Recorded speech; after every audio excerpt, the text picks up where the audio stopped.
IAS की तैयारी, SSC की तैयारी, सीजीएल की, बैंकिंग, जिसकी भी तैयारी करे, चार चीजों को आप अपना दोस्त बना लीजिए। 20 से 40 इसका सबसे स्वर्णिम, जितना ज्यादा आप यहां, ये स्वर्णिम समय है संघर्ष का। बहुत कष्ट होगा, पहले दिन लगेगा अरे बाहर हो जाए दुनियादारी, हमें छोड़ो यार, जो किस्मत में लिखा होगा वही होगा। किस्मत आप लिखोगे मित्र, 30 दिन कर लो किसी भी तरह से, रो कर, गा कर, खड़े होकर, नाच के, पानी में पैर डाल, चाहे जैसे, और 6 महीने का टाइम दीजिए, आप एक बिल्कुल नए इंसान।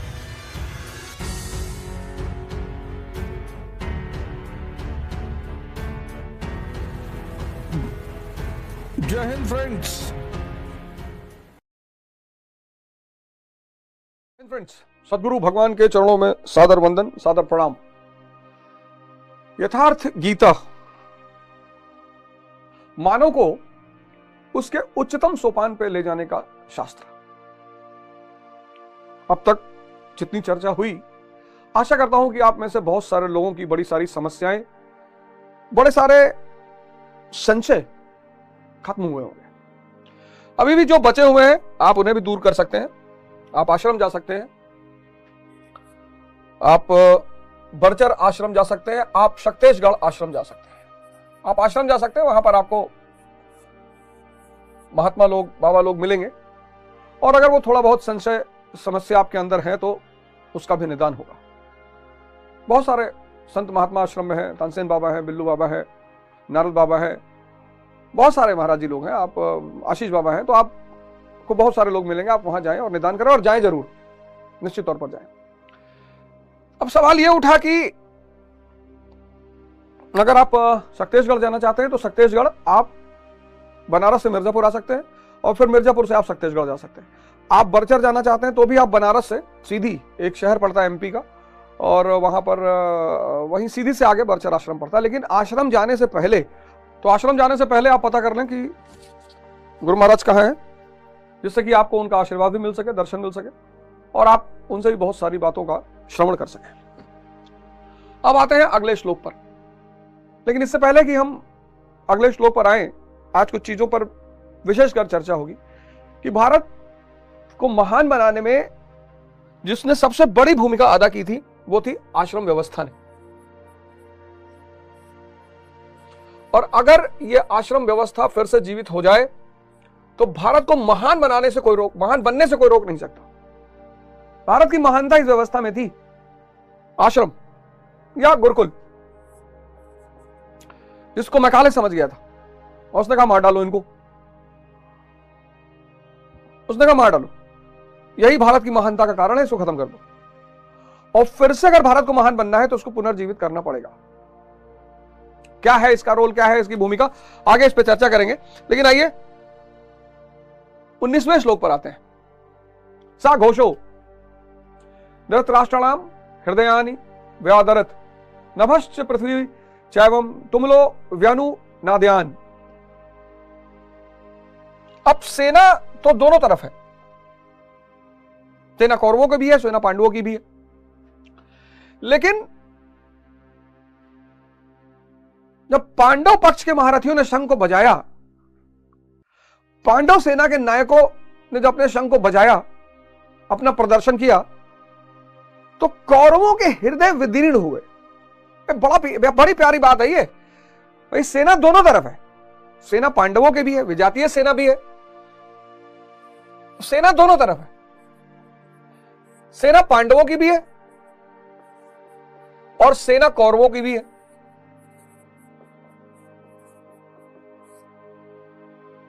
ये सजातीय शक्तियां, ये विजातीय शक्तियां।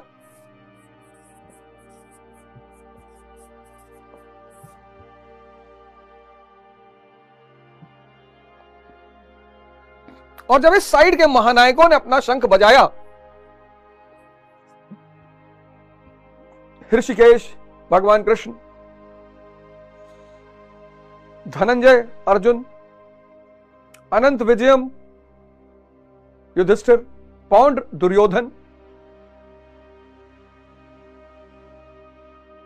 सुघोष, मणिपुष्पक, जब ये शंख बजे, इनकी घोषणा हुई, तो कौरवों, अब ये सारे संघ पांचजान्य,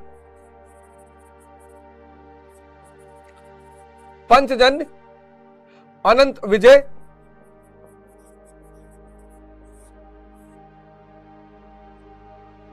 पौंड्र,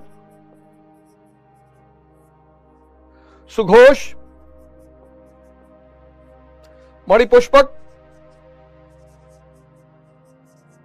इत्यादि। ये सारे शंख जब बजे, अब हर शंख का एक उद्देश्य है जिस पर हम पूरी तरह चर्चा कर चुके हैं। पांचजान्य, 5 ज्ञानेंद्रिया, 5 कामेंद्रिया, मन सहित इनका आत्मा की तरफ प्रवाह, धारा राधा बन जाए। जब ये शंख बजे, इनके हृदय वृद्धिण हुए।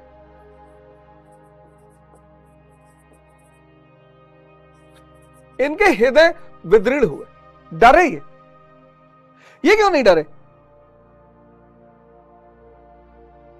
जब इन्होंने शंख बजाए, इनको भी डरना चाहिए।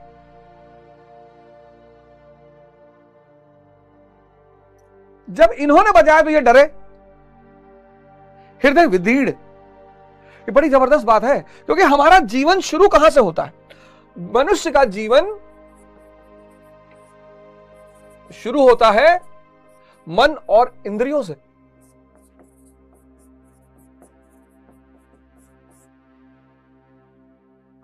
और ये जो मन और जीवन से इंद्रियों की शुरुआत होती है, इनका पूरा कल्चर तो शराब पर ही चलता है। वो लोग तो योग नहीं करते, हमसे ज्यादा फिट होते, तर्क तो बहुत देगा वो।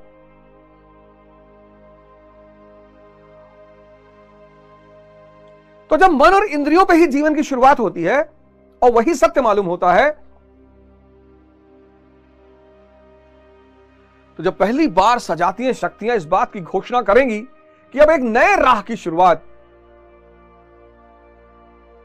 तुम तो जीवन को मिटाए दे रहे हो, तो इनका डरना स्वाभाविक है। इस बात पर गौर करिएगा, जब आप पहली बार ध्यान के बारे में सोचेंगे, योग के बारे में सोचेंगे, संन्यास के बारे में सोचेंगे, तो एक घबराहट होगी, बेचैनी होगी।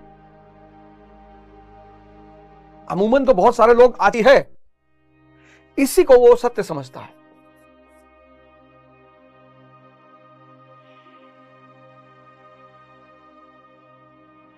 इसी को वो सत्य समझता है। सुख और आनंद में भेद नहीं कर पाता। मूवी देखना अच्छा लगता है, कहता यार ये तो एक, कहता मूवी सबको देखनी चाहिए। रिक्रिएशन करने जाता है वो, हम भी जाते थे। मूवी को वो रिक्रिएशन मानता है, शराब को वो फैशन मानता है।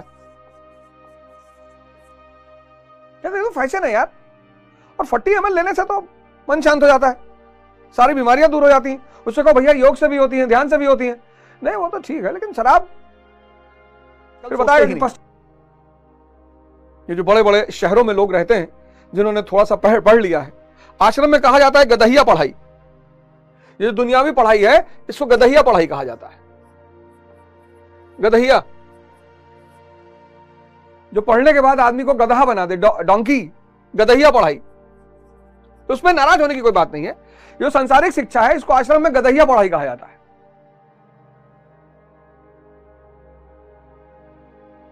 गदहिया पढ़ाई इसलिए कि एहसास तो हो रहा है कि बहुत पढ़ लिए, डॉक्टर हो गए, इंजीनियर हो गए, आईएएस हो गए, कलेक्टर हो गए, पता नहीं क्या क्या हो गए, लेकिन जीवन में दुख का अंत नहीं हो रहा है, इसलिए इसको गदहिया पढ़ाई कहा जाता है।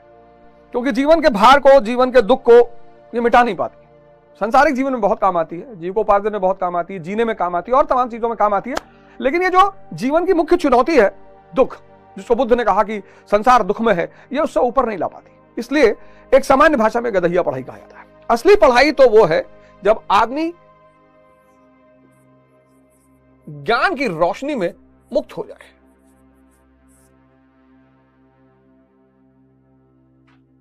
तो जब पहली बार जब सजातीय शक्तियां खड़े होने की घोषणा करती हैं, जब व्यक्ति पहली बार जागता है, जब उसे एहसास होता है कि कुछ तो गलत हो ही रहा है। अध्यात्म के रास्ते पर 99.9% वो लोग जाते हैं जो जीवन के दुखों में उलझे रहते हैं, रास्ता मिलता नहीं, परेशानियां और चुनौतियां बढ़ती चली जाती हैं। उनमें से एक मैं भी हूं। उनमें से एक मैं भी हूं। कोई व्यक्ति बहुत रेयर केस में, बहुत रेयरिटी ऑफ रेयर